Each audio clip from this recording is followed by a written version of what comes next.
எல்லாருக்கும் வணக்கம். ஆட தெரியாதவன் தெரு போனான்னு சொன்னான். அந்த கதையா முக்கி ஒண்ணுமே பருப்பு வேகலை அப்படின்னு ஒன்று 8 வருஷமா தன்னுடைய ஞானத்துல கத்துக்கிட்டதை வச்சு ஒரு கூமுடத்தனமான ஒரு அறிவிப்பு வெளியிட்டிருக்காரு கமலஹாசன் அவர்கள். அதாவது அரசியலை பொறுத்த வரைக்கும் ரசிகர்களுக்கு வேற, வாக்காளர்கள் வேற. அடேங்கப்பா, அதாவது ஒத்த எம்பி சீட்டுக்கு திமுக போய் ஒத்த கட்சி கழிச்சுட்டு அவர் போய் வண்டி போட்டாரு. உடனே இங்க உள்ள மற்றவங்களாம் கேள்வி கேட்பாங்கல்ல, நீங்க வந்து பார்த்தீங்கன்னா அரசியலுக்கு கட்சி ஆரம்பிச்சு வரும்போது இந்த ரிமோட்டை தூக்கி டிவி எல்லாம் உடச்சிட்டு குடும்ப அரசியல்லாம் எதிர்த்துன்னு பயங்கரமா வசனம் பேசிட்டு வந்தீங்களே, இன்னைக்கு அதே கட்சியிட்ட போயிட்டு மொத்த எம்பி சீட்டுக்கு போயிட்டு நீங்க எப்படி ஆயிட்டீங்களே அப்படின்னு எல்லாரும் கேட்பாங்கல்ல. உடனே அதுக்கு வந்து பாத்தீங்கன்னா, நான் அரசியல் ஞானத்துல இத்தனை வருடம் கத்துக்கிட்டது என்னன்னா, அதாவது ரசிகர்கள் வேறு, வாக்காளர்கள் வேறு. ஸோ நான் வந்து 20 வருடத்துக்கு முன்னாடி வந்ததுன்னா கிழிச்சிருப்பீங்களா? ஒன்றும் கிடையாது, எப்போ வேணா வரலாம் அரசியலுக்கு. ஆனா மக்களுக்கான அரசியலை மக்களுக்காக அரசியல் கொண்டக்காண்டி வந்துருங்கன்னா அது மக்களிடம் ஜெயிக்கும். நீங்க சினிமாவில் ரொம்ப நல்லவனாகவும் வல்லவனாகவும் நடிச்சுட்டு நிஜத்துல வந்து பார்த்தீங்கன்னா அப்படியே வந்து பார்த்தீங்கன்னா ஆப்போசிட்டாக இருந்தீங்க அப்படின்னா மக்கள் எப்படி இருப்பாங்க? இல்லை, முதல்ல ஒரு பேசிக் தெரிஞ்சுக்கிறது. இல்லை, எந்த ஊர்ல ரசிகர்கள் வேறு வாக்காளர்கள் தான், ஆனா அந்த ரசிகர்கள் தான் ஏன் வாக்காளர்களாக மாறுவான்? அதுதான் அந்த தலைவர்கிட்ட இருக்கு, அதுதான் அவன்கிட்ட இருக்கு. அதாவது ஒரு ரசிகர்னா என்ன? ரசிகர்னா திரையில ஒரு நடிகர் வந்து பார்த்தீங்கன்னா ரசிச்சு பார்க்கலாம், அவங்ககிட்ட இவங்க ஏதோ ஒரு கனெக்ட் ஆகுது, அவர் பண்ற ஏதோ ஒரு செயல்கள் இவங்களுக்குள்ள ஆத்மாத்மா பிடிக்குது.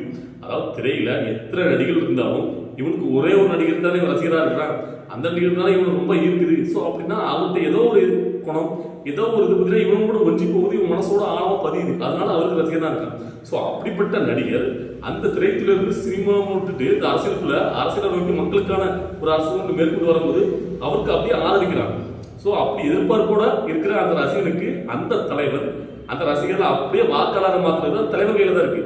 அதாவது சினிமாவில் எப்படி வந்து பார்த்தீங்கன்னா நல்லவரா இவங்களுக்கு பிடிச்ச மாதிரி இருந்தாலும் அதே அந்த ஹீரோ அப்படியே வந்து அரசியலுக்கு வந்து இந்த மக்களுக்கு ஏற்ற மாதிரி அவங்க மக்களுடைய எண்ணங்களை புரிஞ்சுக்கிட்டு அதுக்கேற்ற மாதிரி நல்ல திட்டங்களையும் நல்ல செயல்களையும் மக்களுக்கான அரசியலை மேற்கொள்ளும் போது இவன் ஆட்டோமேட்டிக்கா அப்படியே வாக்காளர்கள் மாதிரி ஓட்டு போறான். ஸோ அதுதான் அந்த தலைவனா இருக்கக்கூடிய அந்த நடிகர் ரசிகர்கள் அந்த தலைவர்கிட்ட இருக்கக்கூடிய மிகப்பெரிய ஒரு திறமை, ஒரு பண்பு எல்லாமே சேரும். தலைவன்னா அதுக்கேற்ற முடிவுகள் எடுக்கணும். அதை விட்டுட்டு திரைத்துறையில் வந்து பார்த்தீங்கன்னா ரொம்ப நல்லவனா மக்களுக்கான அரசியல் மாதிரி பேசுறது மட்டும் முக்கியம் கிடையாது, நிஜத்திலே அதே நடந்துக்கணும். இல்லை, ஆனால் கமலஹாசன் அவர்கள் அதாவது திரைத்துறையில் இருக்கும்போது ரொம்ப நல்லவராகவும் வல்லவனாக சினிமாவில் டைலாக்லாம் பேசி மக்களை கவர்ந்தாரு. நிறைய மக்கள் ஒரு அரசியல் வர ரொம்ப எதிர்பார்த்தாங்க. ஸோ அதுக்கேற்ற மாதிரி கட்சி ஆரம்பிச்சுட்டு வந்த புதுசில் அப்படியே வந்து பார்த்தீங்கன்னா டைலாக்லாம் அப்படியே ரிமோட்டத்துக்கு டிவியை உடச்சிட்டு கோவமா இன்னும் என்ன பண்ண போறீங்க, குடும்ப அரசியல் இன்னும் வச்சுட்டு அப்படி டைலாக்லாம் பேசிட்டு அப்புறம் அரசியலுக்கு வந்ததுக்கு அப்புறம் அதே குடும்ப அரசியலுக்கு சப்போர்ட் பண்ணா மக்கள் எப்படியே ஏற்றுப்பாங்க?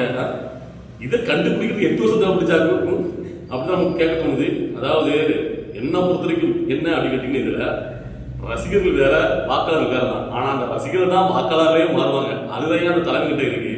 அந்த மக்கள் என்ன நினைக்காங்க, நம்ம மக்கள் நம்மகிட்ட என்ன எதிர்பார்க்காங்க அப்படின்னு தெரிஞ்சுக்கிட்டு புரிஞ்சுக்கிட்டு அதுக்கேற்றமான ஒரு அரசியலை மேற்கொள்ளும் போது மக்களுக்கான அரசியலை மேற்கொள்ளும். சுயநல அரசியல் இல்லாம அந்த மக்களுக்கான அரசியலை மேற்கொண்டா வெற்றி நிச்சயம். ஸோ அதை எந்த ஒரு மாற்றுக்கருத்து இல்லை, அதை செய்யறது தான் தளபதி விஜய் வந்திருக்காரு. ஸோ அவர் பண்ணட்டும், உங்களுடைய இதை நீங்க வச்சுக்கிடுங்க. ஸோ இப்போ இந்த நாம் தமிழ் கட்சி சாட்டைன்னு பார்த்தீங்கன்னா கமலஹாசன் அவரும் சொன்னாருப்பா, அதான் ரசிகர்கள் வேறு வாக்காளர் வேறுன்னு அவருக்கு போய் தோத்துட்டாரு. அவர் தான் ஒத்துக்கிட்டாரு, நான் தோத்துட்டேன் அப்படின்ட்டாரு. ஒருத்த எம்சிடியை திமுக வாங்கிட்டு அவர் அங்கே போய் அடைக்கலாம் போயிட்டாரு, அது எல்லாரும் பிரிச்சுட்டு. ஸோ அதை எடுத்துக்கிட்டு இந்த சாட்டை தலைமுறைகள் அதாவது 8 வருஷம் கழிச்சு கமலஹாசன் புரிஞ்சது இந்த 8 மாசத்துல விஜய்க்கு புரியும். ரசிகர்லாம் என்ன பண்ணுவான், பரவ காப்பி எடுப்பான், உங்களுக்கு வந்து கட் அவுட் வைப்பான், பலாபிசம் பண்ணுவான். அவனுக்கு என்ன தெரியும், அவன் ரசிகருங்க வாக்காளர்லாம் ஓட்டலாம் போட மாட்டான் அப்படின்னு உட்காந்துட்டு இருக்கான். இவனே அன்னையப்போ போகிற திண்ணையப்போ கிடைக்கும் கதையா. நாம் தமிழ் கட்சியில நீங்க பார்த்து தெரியும், அந்த கட்சியில எவ்வளவு பிரச்சனைகள் டெய்லிங்க குறைஞ்சது 10 பேர் வெளியில போறாங்க. அதாவது சாதாரண நிர்வாகம் கிடையாது, அந்த கட்சியில இருந்த மேல்மட்டத்தில் செயல்பட்டு இருந்தா எல்லாமே கட்சி கழிச்சு போறாங்க. இப்போ காலியமளவு போறாங்க தெரிஞ்சு போச்சு. அதுக்கு காரணம் சீமான் அவர்கள் தான். பிசுறு மசுறு சொல்லி ரொம்ப கேவலப்படுத்தி ஒருத்தங்களை, அதாவது தாங்க கட்சியில இருந்து இவ்வளவுக்குள்ள அவங்களுக்கும் செல்வா கிடைக்குது. அதாவது ஒரு கட்சியை நீங்க வந்து பாத்தீங்கன்னா மக்கள்கிட்ட கொண்டு போய் சேர்க்கணும்னா நீங்க மட்டுமே தான் பேசணும், நீங்க மட்டுமே தான் வளர நினைச்சா எப்படி கட்சி வளரும்? கட்சியோட எல்லாரும் தான் வளருவாங்க. ஸோ அப்படி வளரும் போது சரி வளர்ந்துட்டு போனா என்ன அப்படின்னு விடுறது கிடையாது. அவங்க எப்படி நம்மளோட முன்னேறி வளரணும் அப்படின்னு அதுக்கும் தடை போட்டு இப்போ அவங்க கட்சி விட்டு போற நிலைமையில இருக்கு. சரியா? இப்போ இவன் சாட்டுக்கிற பிறகு ட்வீட் போட்டிருக்கான் பயங்கரமா, அதாவது நாங்க எப்படி இருந்தாலும் இங்க அண்ணன் தான் நிற்போம் அப்படி இப்படின்னு டைலாக் போட்டு வீரவசம் பண்ணியிருக்கான். இனிமேல் 2 நாட்கள் பாருங்களா, இப்பவே கண்டென்ட் ரெடி பண்ணியிருப்பான். அதாவது காளியம்மாளுக்கு எதிராக பேசுறதுக்கு என்னென்ன யோசிக்கிறோமோ அதெல்லாம் யோசிச்சு ஒரு கண்டென்ட் ரெடியா பேக்கா வச்சிருப்பான். அவங்க வந்து அறிவிப்பாங்களா 2 நாட்கள் கண்டிப்பா அறிவிச்சிருவாங்க எந்த கட்சிக்கு போறாங்களோ. ஸோ உடனே அதுக்கு எதிராக வந்து பார்த்தீங்கன்னா இவங்க குறை சொல்லி அவங்களை விமர்சிச்சு இதான் என் வேலை. இவனோட நோக்கம் என்னன்னு கேட்டீங்கன்னா, எப்படி சீமான் அவர்கள் ஏதாவது வந்து வாய்ப்பு தவறி பேசிட்டே தான் கிடக்காரா, கண்டிப்பா ஏதாவது ஒன்று பேசுவாரு. இங்க வந்து ஏதாவது ஜெயில தூக்கி போட்டாங்க அப்படின்னா அப்படியே நம்ம வந்து கட்சி ஆட்டையை போட்டலாம், கட்சி நம்ம தூக்கலாம் அப்படிங்கிற மாதிரி எண்ணத்துல இருக்கலாம் நினைக்கிறேன். ஸோ அதனால தான் ரொம்ப விசுவாசமா அண்ணன். அதாவது இன்னைக்கு வந்து பேசுனா ரசிகர்கள்னா அது பார்க்குற கூட்டம் கூட்டமாக வருவாங்க, ஆனால் ஓட்டெல்லாம் போட மாட்டாங்க. இந்த சாட்டை முதல் மாநாடு தமிழக வெற்றிகளுக்கு முதல் மாநாடு நடந்தப்போ அங்கே என்ன நடக்குது, எவ்வளோ பேர் வராங்க, எப்படி இருக்கு அதெல்லாம் பார்க்குறக்காண்டி உனக்கு தான் நீ தான் ஒரு நாம் தமிழ் கட்சியில் வேற ஒரு கட்சியில் பயிற்சிட்டு இருக்குல்ல, கொள்கை பரப்பு செயலாளர், உனக்கு என்ன தமிழக வெற்றிகள் மாநாடு உனக்கு என்ன வேலை? அங்கே போனாங்க போய்கிட்டு அன்னைக்கெல்லாம் நீங்கள் அடுத்த வீடியோ நீங்கள் அதாவது தமிழக வெற்றிகளுடைய கொள்கை பரப்பு செயலாளர் மாறிட்டான் அன்னைக்கு சாட்டை. அப்படி இருக்காது ஏன் இந்த மாதிரி ஒரு கூட்டத்தை நான் பார்க்கவே இல்லைங்க, அப்படி ஒழுக்கங்க, அப்படி அதுங்க, அதாவது காசு கொடுக்காம எவ்வளவு பெரிய கூட்டத்தை பெரிய விஷயங்க அப்படின்னு புகழ்ந்து ஒவ்வொரு விஷயத்தையும் அவ்வளவு ஒழுக்கமா இருக்காங்க, அப்படி இருக்காங்க, இப்படின்னா புகழ் தள்ளலாம். அதுக்கு அடுத்த நாளே அந்த மாநாட்டை எந்த மெசேஜ் தெரிஞ்சுக்கிட்டு சிஎம் ரியாக்ட் பண்ணதுக்கு அப்புறம் அப்படியே வந்து ஆப்போசிட்ல அது சரியில்லைங்க, அவன் இங்க தண்ணி குடிக்க வழி இல்லை, அதுக்கு வழி இல்லை, சரக்கு அடிக்க அப்படி அடிக்கான்னு திரும்ப உட்காந்து இப்ப மாத்தி பேசிட்டு இருக்கான். ஸோ இதுதான் அந்த சாட்டையோட உண்மையான முகம். அண்ணனுக்கு மேல என்ன, அண்ணன் வந்து பாத்தீங்கன்னா நேற்று இன்னைக்கு ஒன்று பேசுறாருன்னா இவன் இன்னைக்கு காலையில ஒன்று பேசுவான், சாயங்காலம் வேற ஒன்று பேசுவான். ஸோ அப்படிதான். ஆனா பேச்சு கட்டிங்கன்னா அப்படியே விறுவிறுப்பா அப்படி டயலாக் கட்டு பேசுவான். ஆனா உண்மையில இல்லாம அதுதான் அன்னையப்பன் காலியாவர் திண்ணையப்பன் நம்மளுக்கு கிடைக்கிறது கதையா.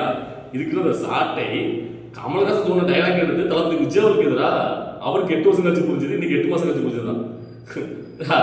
இன்னைக்கு பொறுத்த வரைக்கும் தமிழ்நாட்டில் தளபதி விஜய் அவர்களை பத்தி தமிழக வெற்றிகளை பத்தி பேசாம ஒரு அரசியல் விமர்சனம் கிடையாது, ஒரு அரசியலே கிடையாது தமிழ்நாட்டில். அதான் நிதர்சனமான உண்மை. எல்லாருமே 2020 தளபதி விஜய் அவர்கள் இன்னும் முடிவெடுப்பாரு, அவர் என்ன ஸ்டாண்ட் எடுப்பாரு, அவர் எடுக்கிறத பொறுத்து தான் இன்னொரு திமுக ஜெயிக்குமா, திமுக தோக்குமா, ஓட்டுகள் பிடிக்குமா, அந்த நிலைமையில வந்துட்டு இருக்கு. எல்லாருமே தளபதி விஜய் அவர் 2026 என்ன ஸ்டாண்ட் எடுக்க போறாரு, யாரோட கூட்டணி வைக்க போறாரு, யாரோடலாம் அவங்களோட சேர போறாங்க, அவருடைய முடிவை பொறுத்து தான் 2020 தேர்தலில் திமுக ஜெயிக்குமா இல்லையாங்கிறது கணிக்கிறதுக்காண்டி எல்லா அரசியல் விமர்சன அரசியல் அதை பற்றி பேசிட்டு இருக்காங்க. ஸோ இன்னும் அடுத்த 2 நாட்கள்ல இந்த சோசியல் மீடியா ஃபுல்லாக கதற போகுது. ஏன்னா தமிழக வெற்றி கழகத்துடைய முதலாம் ஆண்டு விழா பிப்ரவரி 26 நடக்கும் போது. ஸோ அன்னைக்கு தளபதி விஜய் அஸ்யூஷுவல் மாநாட்டை தெரிவிக்க விடுற மாதிரி மேடையில் தெரிவிக்க போறாரு. ஸோ அப்போ எல்லாருமே கதை ரெடியாகும்ல, சாட்டை நீ ரெடியா இருந்துக்கோ. ஸோ நமக்கு அதான் சொல்றது, நீங்க கதைகிட்டே கிடைக்க அவரு அடுத்தாப்புல வேற லெவல்ல அவருடைய கட்சி பணிகளையும் மக்களுக்கான அரசியலை எப்படி மேற்கொள்ளுன்னு சொல்லிட்டு அதுக்கு அடுத்த லெவலில் போயிட்டு இருக்காரு. நீங்க இன்னும் கடந்துக்கிட்டு அதாவது ரசிகர்கள் வேற வாக்காளர்கள் வேறன்னு சொல்லிட்டு என்னதான் சொல்ல அப்படின்னு நமக்கு தோணுது. ஸோ இதை பார்த்துட்டு இருக்கும்போது உங்களுக்கு என்ன தோணுது அப்படிங்கிறது நம்முடைய கருத்துக்களை இதை மாற்றிக்கிட்டு சரி, எதா இருந்தாலும் சரி உங்களுடைய கருத்துக்களை கமெண்ட்ல பதிவு பண்ணுங்க.